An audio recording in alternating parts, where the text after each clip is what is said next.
I'm Stephanie Rodriguez reporting for News 6. On Monday, the man accused of raping and killing 13-year-old Madeline Soto will have a plea hearing just 24 hours before jury selection was set to begin in one of his trials. Now, he originally pled not guilty, and we did learn that his attorneys filed last-minute notices for both of the criminal cases, so it appears that he is going to change his guilty pleas tomorrow during that court hearing. In choosing that, he can either plead guilty or no contest. Now, I spoke to a local attorney about how this could all play out.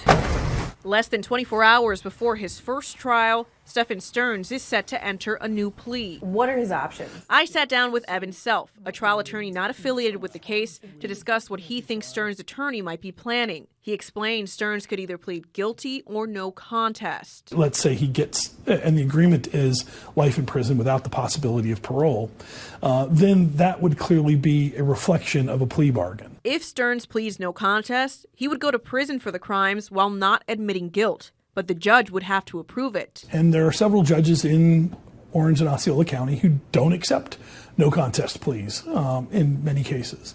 And even though it's a perfectly acceptable, statutory approved plea, there are still some judges who won't accept that to certain crimes or under certain circumstances. Prosecutors announced they'd be seeking the death penalty for Sterns when he was scheduled to go on trial for murder later this year. Do you think his attorneys are trying to stop him from ending up on death row? Yeah, I think they're trying to, they think they've come up with the best strategy to save their client's life.